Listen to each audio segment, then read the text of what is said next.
from the crowd as a go-to expert in your field. Each week, Rich Bontrager interviews top leaders, influencers, authors, speakers, podcasters, and media professionals about how to leverage media best to help you shine brighter on camera and stage as a go-to expert. Now, here's your host, The Trigger, Rich Bontrager. Welcome back to Rock the Stage. We are live streaming on multiple channels here once again. Help you shine on camera and shine on stage to elevate you and your brand authority. That's the brand's promise of Rock the Stage Media and Rock the Stage Show. Hello, I'm Rich Bontrager, The Trigger, welcoming you back for another great evening of conversation and media training, discussion, and we've got a hot one for you tonight. You don't want to go anywhere. Let me ask you, are you a public speaker? Are you someone who's doing a podcast? Are you doing streaming content like I do very often? Have you seen a shift in the crowd, the audience? Have you felt a shift in the force that they're expecting more of you? They're wanting something different from you. That's what we're going to talk about tonight, because there is a shift in the audience right now. It's impacting events, speakers, leaders, influencers, and how to respond to what they want from us. Chat box will be open tonight. As always, you can add your comments, your questions, and join in with me and our guests as we get into this. But before we launch into this, we do want to stop and say thank you to Audavita Studios for being our sponsor and making Rock the Stage possible each and every week. Audavita Studios has an amazing setup to help you with your audio needs. Audavita's experienced teams, paired with their state-of-the-art remote recording process, brings your message to life faster and stronger to your market. They work with you to produce your audiobooks, your podcast series, and distribute it widely throughout the marketplace. For more information, to learn more about the team of Audavita and how they can help you out, simply visit audavita.com. And again, they're going to take this show and turn it into an audio podcast, and it will be streaming on multiple audio podcasts as well. But tonight we are going to get into this authentic, the audience shift. They're craving, they're wanting more authenticity from us as speakers, as leaders, as influencers, as we leverage media. Tonight, I am thrilled I have Sandra Dee Robinson back once again, Charisma on Camera.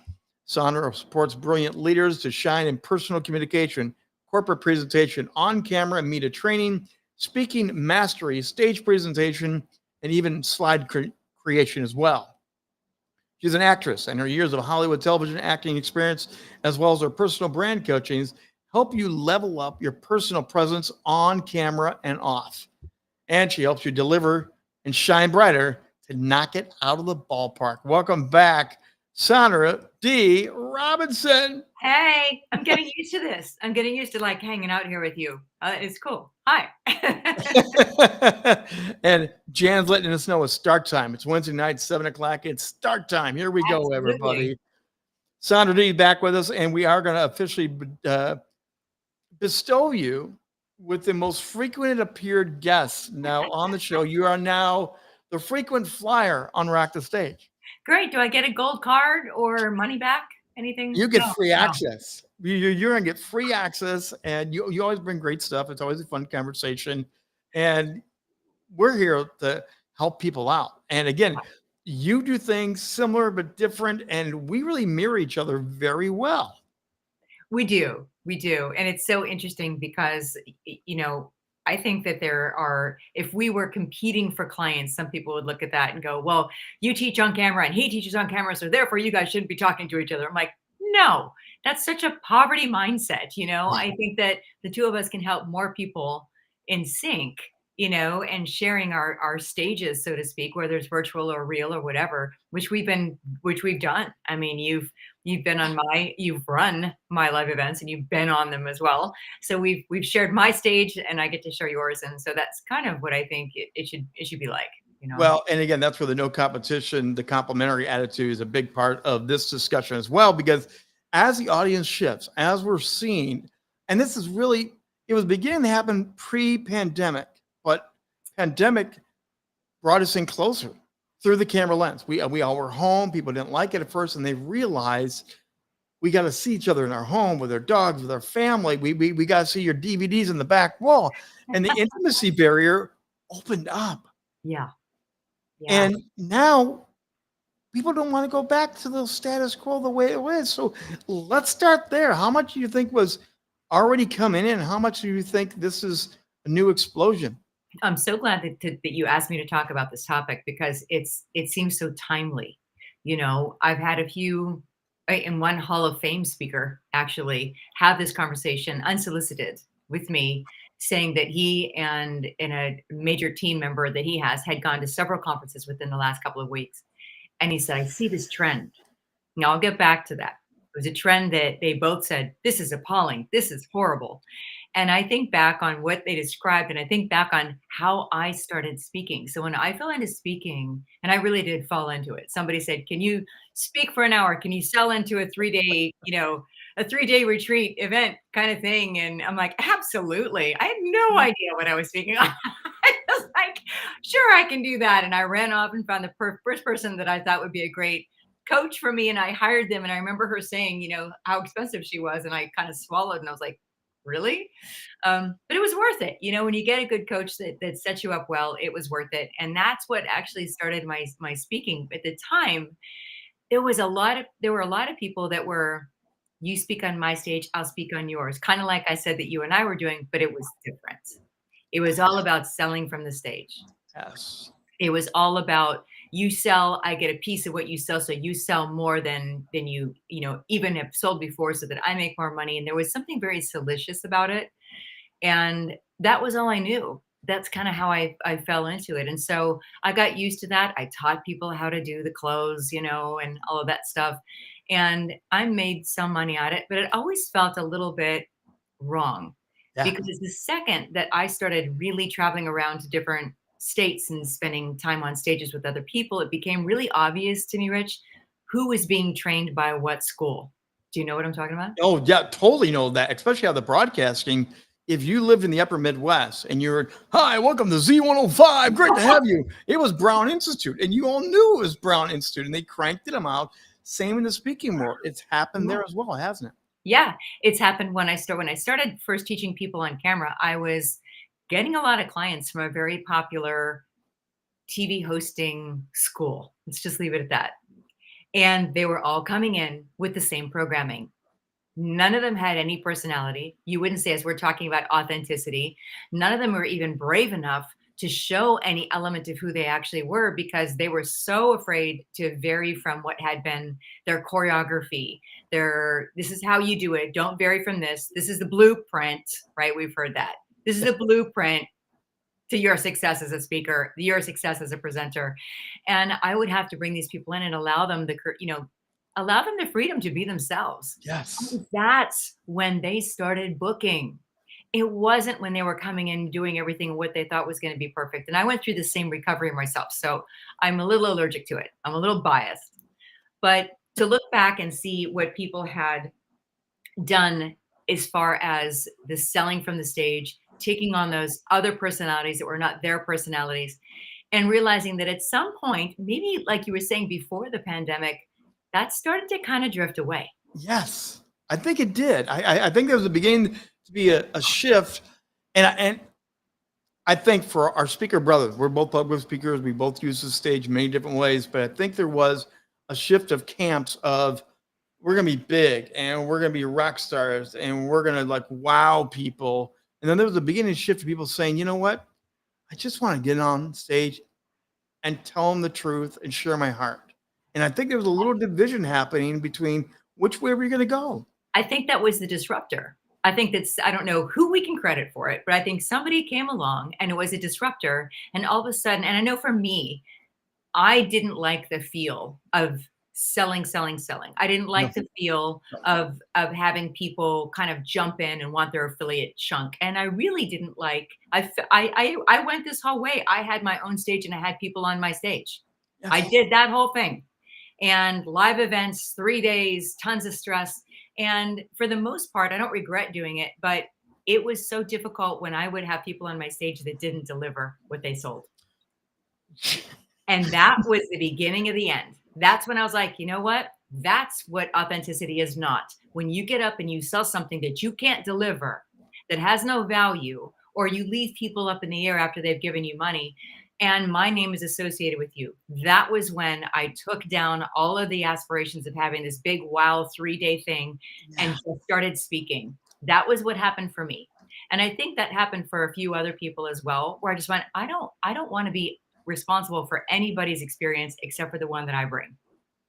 So let me say this word and I'll explain it, but I'll come back. But the word access.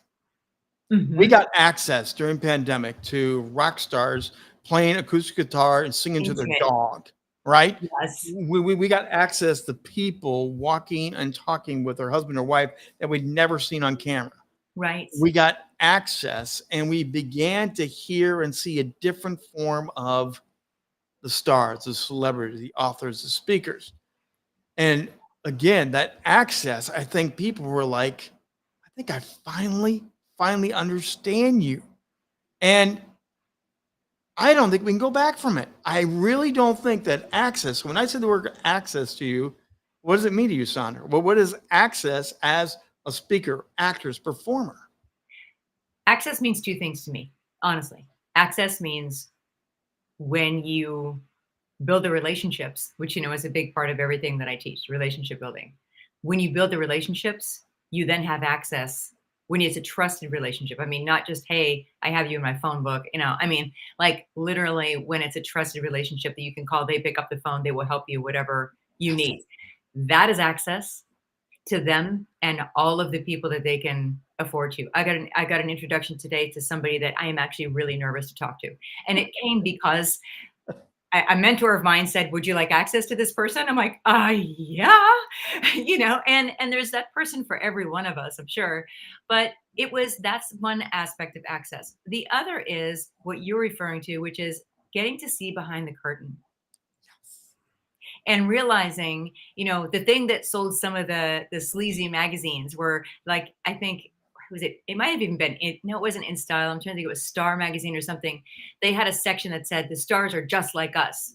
And they would have pictures of the stars like carrying grocery bags and their kid on their hip, and, spilling their coffee on themselves. And you're like, oh my gosh, look, they're human. Well, we really got a share of that Yes. in the pandemic, that every celebrity in any field, whether it's TV, athletes, even the industries that we're in, there are celebrities within our own industries, and we're on Zoom calls with them, and we see all of that behind the curtain. So once you see behind the curtain, you don't want to go back out front and pretend Well, like you haven't seen it. well, Dan chimed in already. Dan Goodwin is a friend of ours. Dan said, "Hey, I totally agree with you."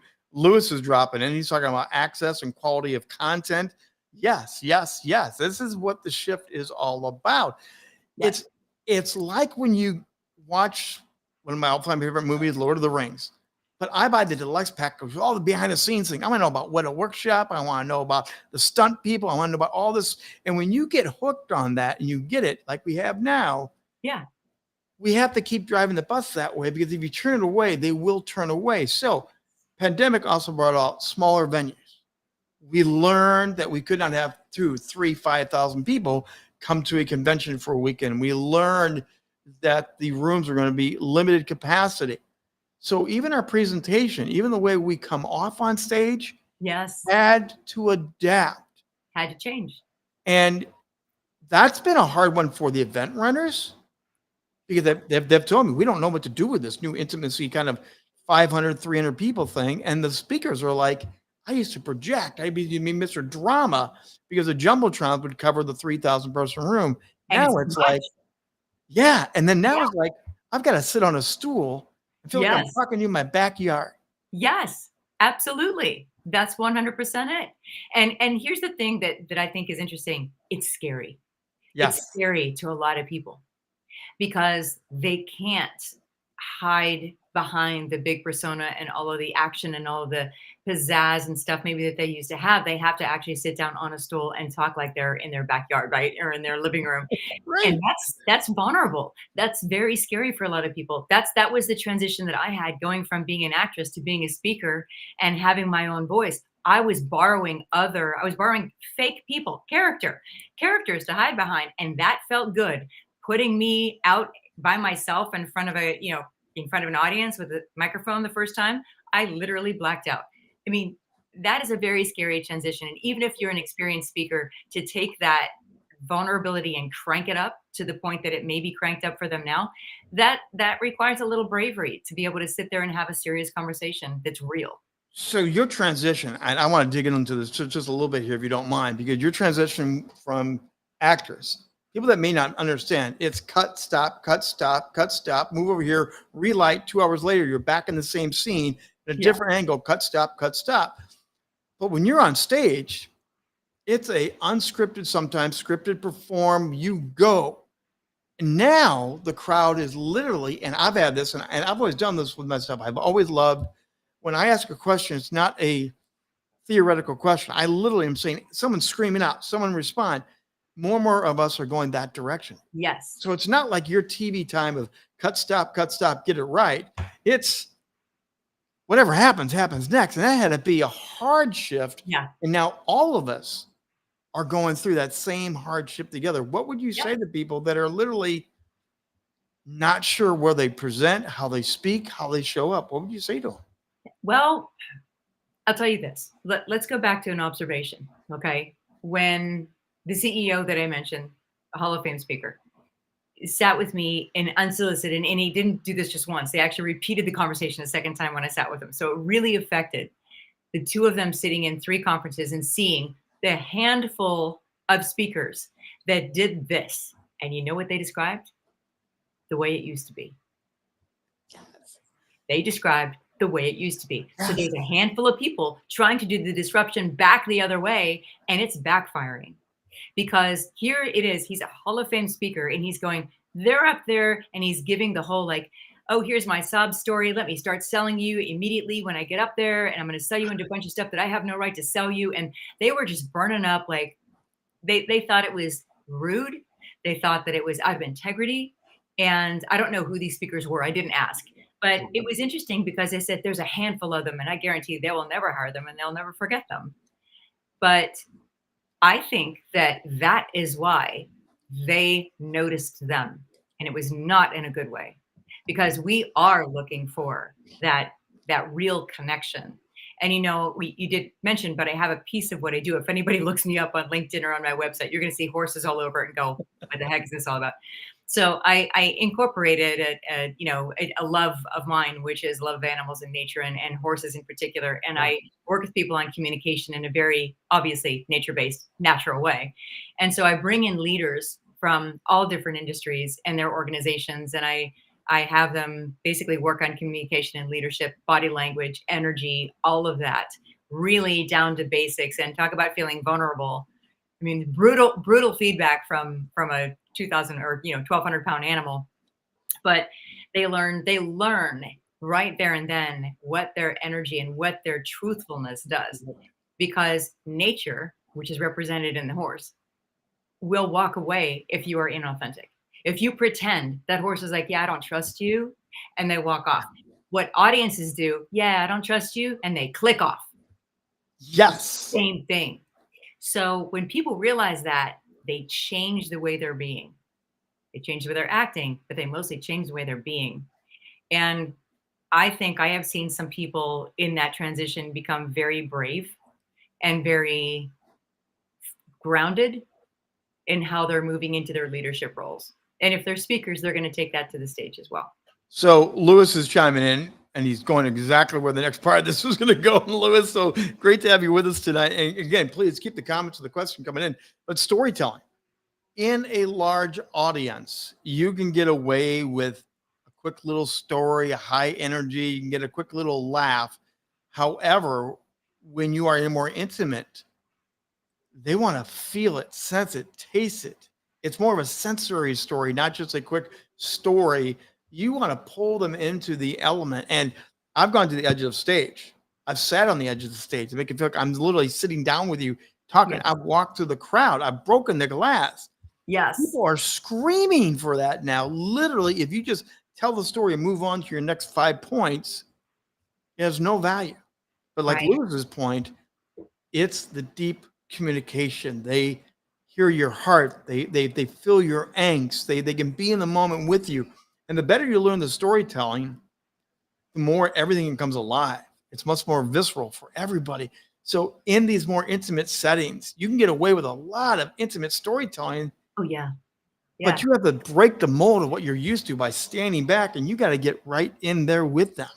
And I want to encourage you too that it's not just, yes, we may have smaller venues where this is appropriate. I also think that you can sit down on a stage in a conference room of 2,000 people and bring it down to that. If you are skilled enough, you can bring it down into a really personal conversation with everyone that is sitting in that audience. So I know that Lewis said, he's the one that brought up about the storytelling. Yeah. And what I like to say to my clients, especially lately, I've been saying, you need to take them out of the room. You need to take them out of the room for the Yes. story. Yes. So to And the farm, to the ranch, to whatever, and you have to paint the picture and slow down. yeah, yeah. So that they actually go there. And that's when that connection, especially if it's a story that involves you. I mean, a story about a client is one thing, but if you share a story personally that's like, this is what it was like for me, you tell it in present tense. So I am walking down the hall, or I am standing on the edge of the cliff, and they're right there with you. Yes. That is visceral. And that is what people are really wanting, I think. As long as it's coming from a sincere place. If it's reading as if it's rehearsed, then obviously that's not what Right. it's going to be. It's got to be a true moment of vulnerability, I guess you could say. And I think it was Jan, right? Jan was just talking about the vulnerability moment. She goes, "This is requiring more vulnerability," and there is. And I've had conversations with well-known speakers that have said this is a struggle because I'm used to being able to tell the story and get away from it and not bring my soul into it. This vulnerability is requiring more out of us. And Yes. here it is again. This is David coming in now with the vulnerability. Here we go. Is this whole it is the key to Yeah. storytelling.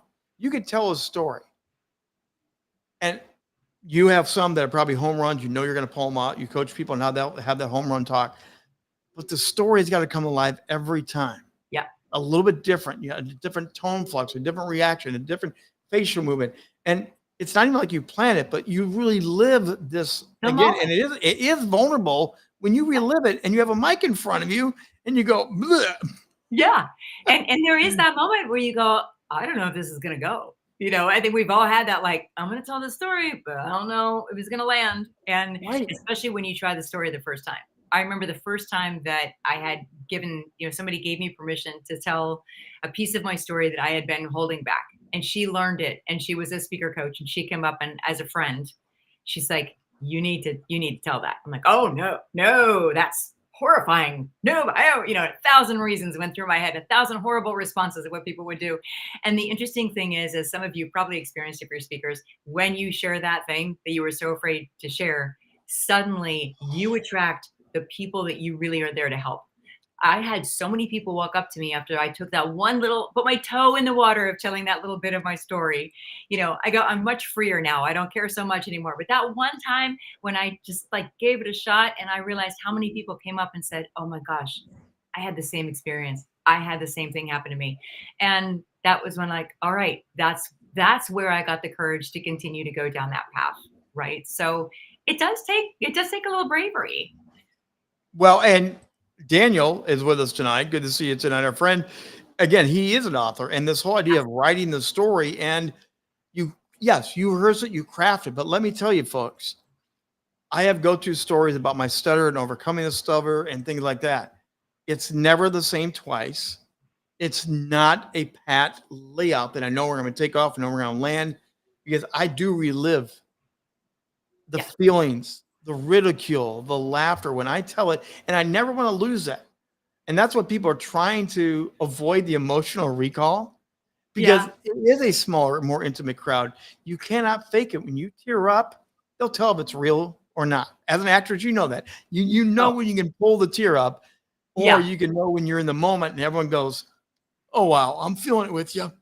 That's what people want. So you can't overproduce, polish, practice. You have to learn No. to live in the morning, which is it's theater. Yes. It goes back to live Broadway theater and stuff. It You does. know But what you're there's going to also, present.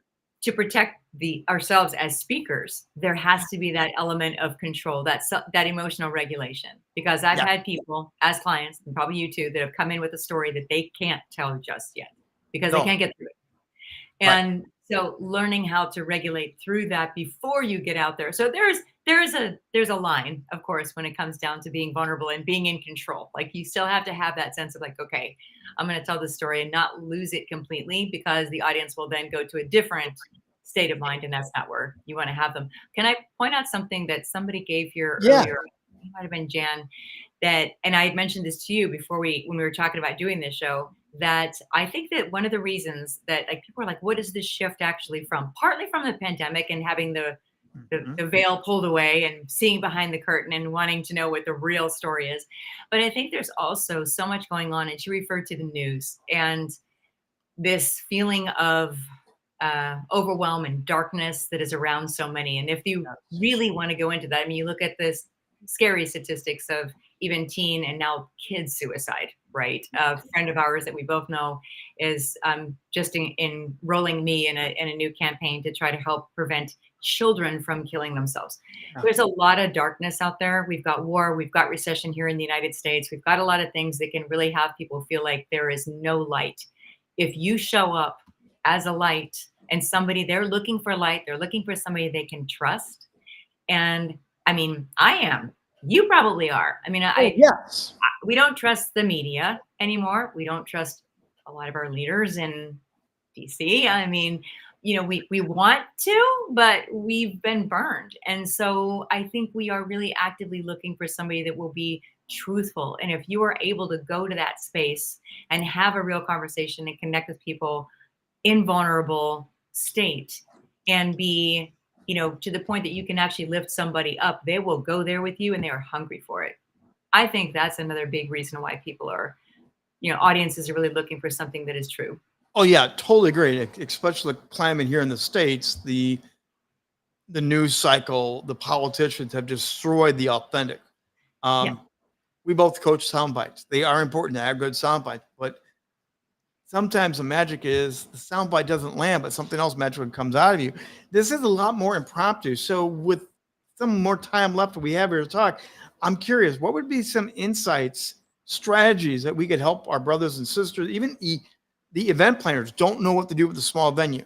They don't know what to do with the fact that instead of back row people, they're all right here. Just like we found out, this was one of the first thing I learned about pandemic and the Zoom and the virtual for everyone else. There's no back seats. Yeah. There's no one blocking your view. There's no pole in the way. There were no back seats. And people went like, I am literally seeing you face to face. Yeah, there's other people in this cube, but I'm seeing you face to face, up close and personal. So what can event runners, what can we do to help the switch happen? Because we're not going back, and we have to embrace this to succeed. Like you said earlier, if we don't, they will turn us off and we are not getting them back. Well, it's going to sound like I'm plugging you here, Rich, but one of the first things that I would say to event planners is it may be a smaller venue, but you can reach a lot more people via streaming.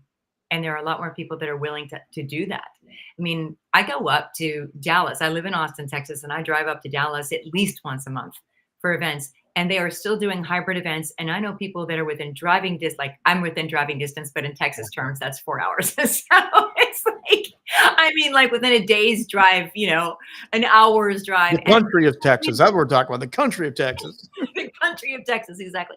So they actually prefer to pipe in virtually rather than show up in person. Now, I actually would say showing up in person is so much more rich. We're talking about connection. We're talking about being, you know, no bad seats. Showing up in person is the way to do it.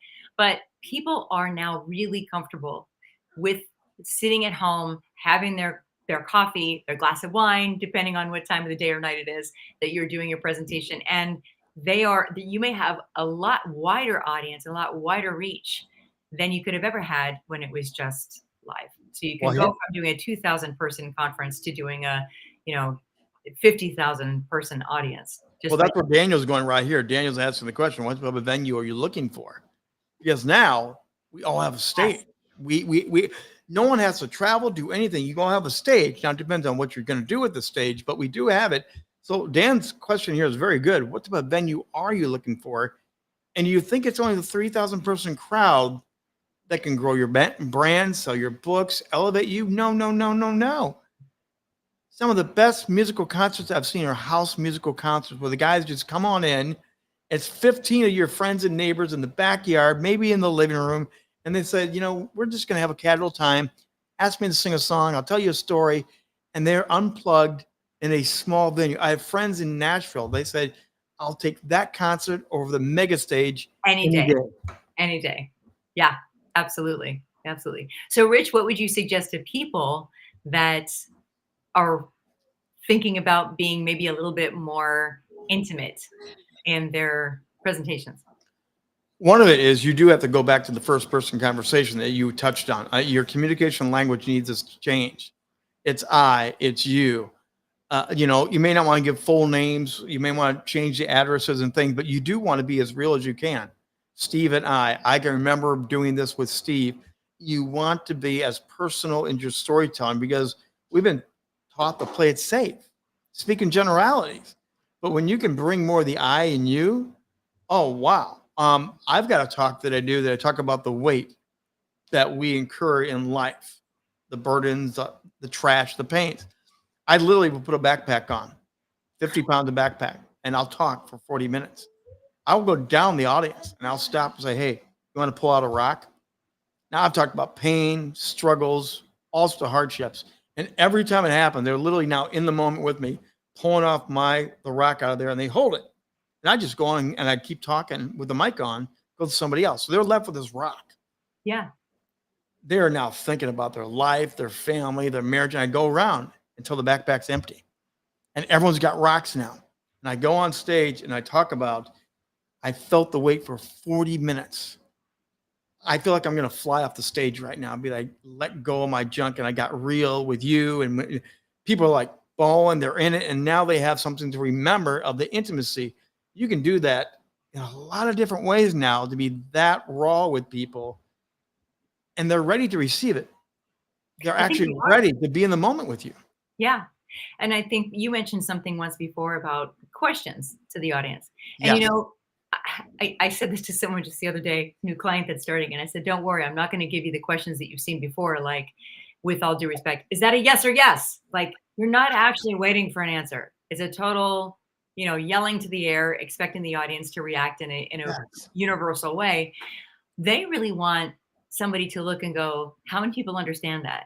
I actually will stop and, when I'm talking about personal goals, I'll stop and I'll ask somebody. Sometimes the question is really personal. What were you doing at 6 years old that made time stand still? And at first it's silent. I go, come on, don't be afraid. I just really want to know. Like, what were you doing? Were you playing, were you playing with Barbies? And then the hands start going up and then I can't stop them. Right. But, and it's great because that's what you said, like, okay, who knows where this is going to go? It's live. Let's just happen. And it's beautiful because you see these people light up. You see what their actual design is, how they actually light up. And they're talking about something that they love to do as a kid. And said, are you doing any version of that now in what you do for a living? And the ones that were the happiest, of course, they were. The ones that got kind of sad were not. And so that was when we did a little hot seat coaching and said, find a way to incorporate singing into your life, or join the choir, whatever it was that lit them up. But in that moment, when you're actually engaging somebody in a conversation, it's not just that one person in the audience that you're getting that true reaction from and you're talking to, that you've asked an actual question to, and you wait for the answer, but everybody around them feels like they are seen and heard at the same time.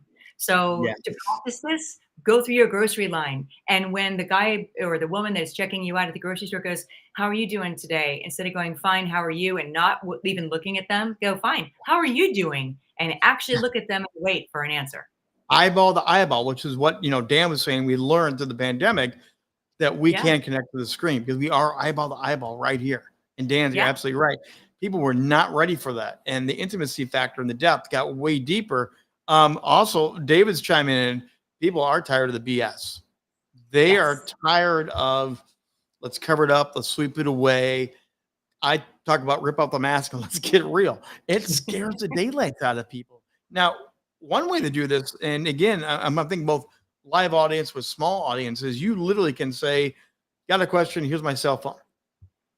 And send me a text right here live on stage. And you literally, it's an interactive prop, but now you really got personal. You gave them your stinking telephone number. Oh my goodness, why would you dare do that? And you literally take it. You don't have someone else do it. You literally take it yourself right there live on stage, and people feel like, oh, thank you Yeah. for being that real with me right here in the moment. There are some new techniques that we have never done that we are just beginning to see the intimacy factor and the depth can go deeper and deeper. And you will win the hearts and the minds and the fans because they're going to stick with you as you keep exploring this new frontier that we got to get into, I think. I truly think it's the trust factor. It's the trust factor that we are searching for. And doing a well choreographed routine up on stage of any size is just not where people are. I acknowledge people that have done that in the past. I remember seeing that in the past. Like, I saw some crazy stuff and characters that people put on. And I mean, if they are in edutainment where they are actually able to Yeah. do these things and that's part of their act, that's great. But I mean, I saw people that were trying to be motivational speakers that were putting on characters, and it just, that would never fly at this point. I just don't think it would, Jan wants to know, can I never have your number now? Go ahead. Go ahead, Rich. But hey, that's part of the fun of this, though, is that here, right now, in these moments, we can do things like never before. So this is the number right there, everybody. Okay. I'm telling you, Took the challenge. You took this the is challenge. what we can now do. And this is, again, for those that are struggling with this transition, some people are running ahead, embracing this and thinking, I can do something so far out of the box. Yeah. People will come to. Think about it this way. I am not the biggest reality TV show fan in the world, by none any. I'm tired of seeing these scientific experiments played on everyone's TV show, okay? Right now with the writer's strike and director's strike, we're going to see more of these forever right now. Yeah. The But- petri dish of human nature. Great. But the one thing we did learn is people did want to see you fall. They did want to see you get back up. They did want to see you stumble. There's something even in that, as much as it's been overused now, there's something that should be telling us if people are paying and spending advertising dollars and watching these Big Brothers and all the other shows, maybe we as speakers, influencers, leaders, TV people, maybe we should be paying attention. Pick up on that. Bringing that alive in how we perform ourselves and communicate ourselves. So true. So true. Yeah. I'm taking the cues from pop culture. So I'm just making sure we're not missing. Lewis is on there. Not just trust, but interacting. Yes, it is the two-way conversation now. Mm-hmm. And there's so many different ways to do that. I mean, I've got a roadcaster. I could take your phone calls and we could pump them in right here.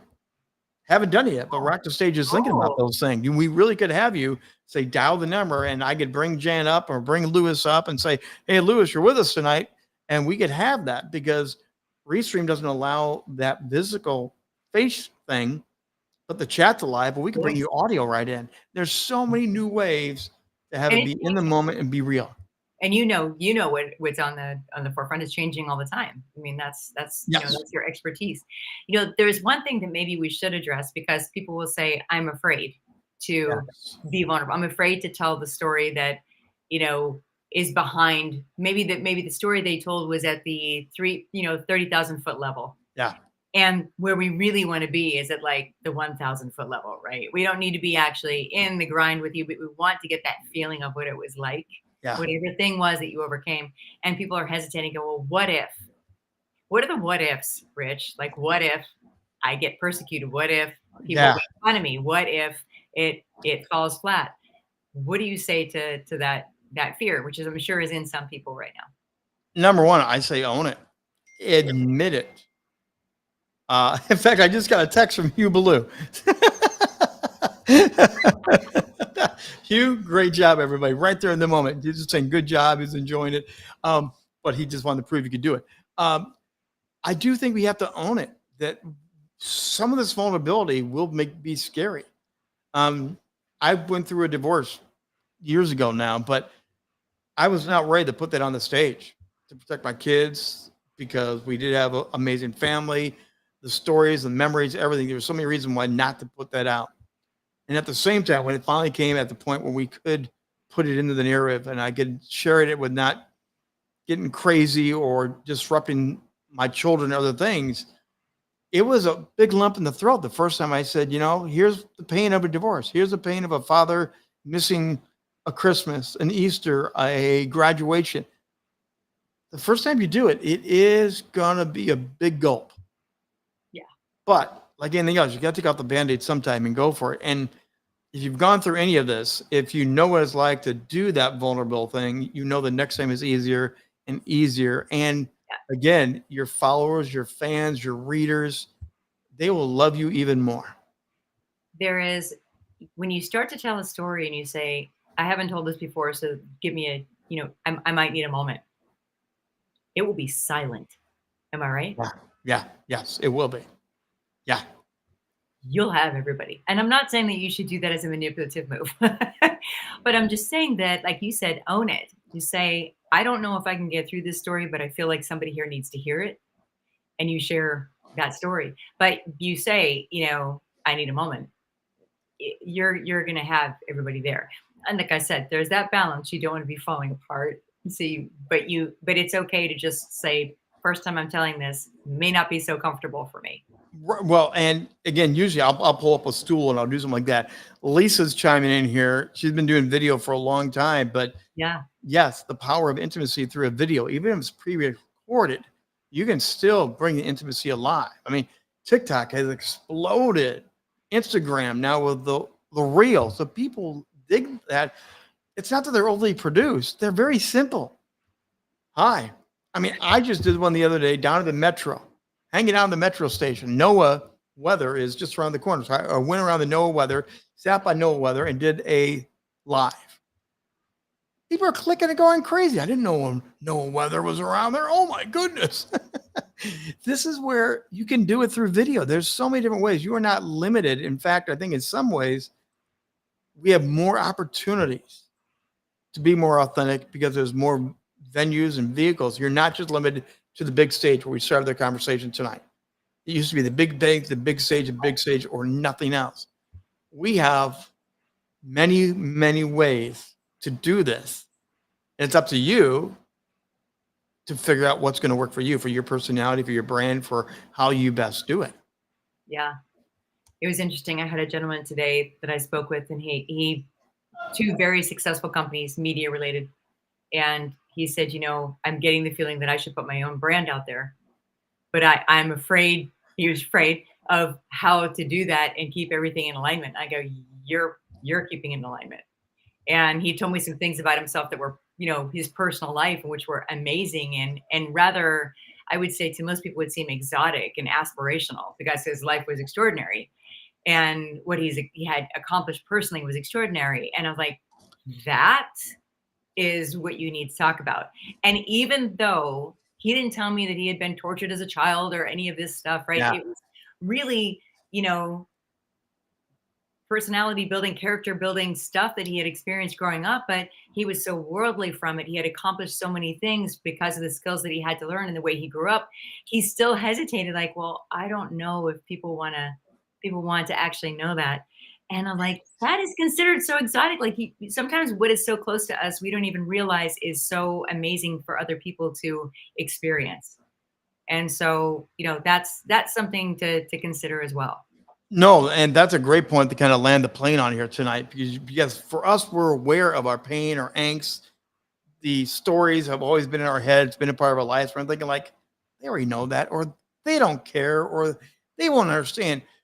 I spoke at a convention, and they asked me to do my stutter the stage talk, and they really didn't know anything about my stutter. Nobody did. So I do my stutter the stage talk, and I explain some of the science, some of the struggles. I do a lot of my own personal story.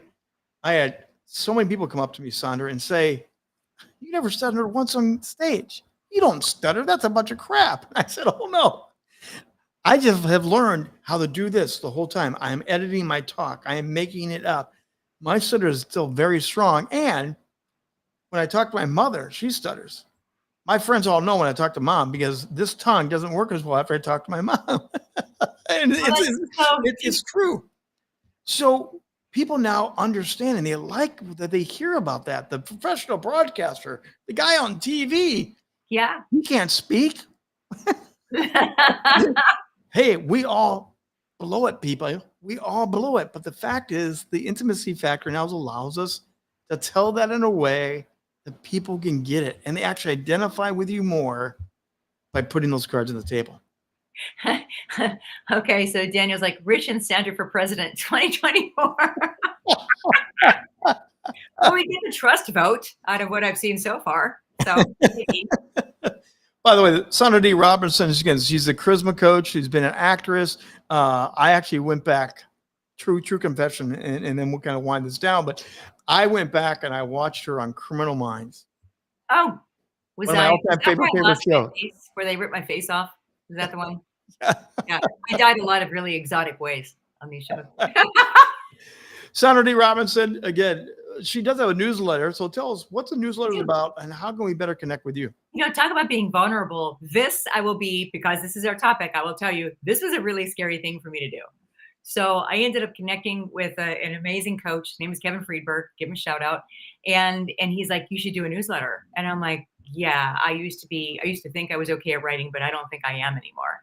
And he kind of, you know, held my hand, kicked my butt to get me to write a bi-weekly newsletter.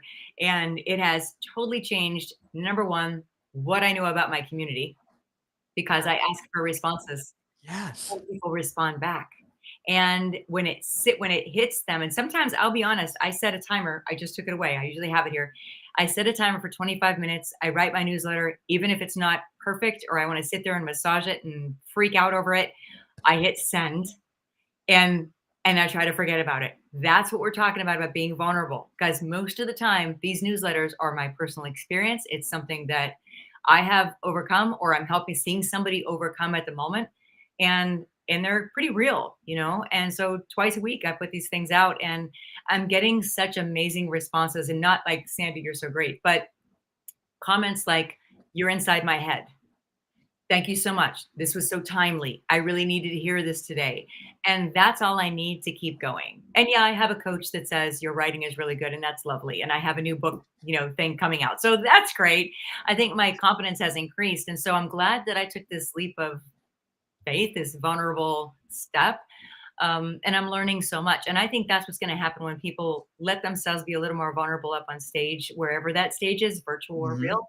And you will learn more about your audience.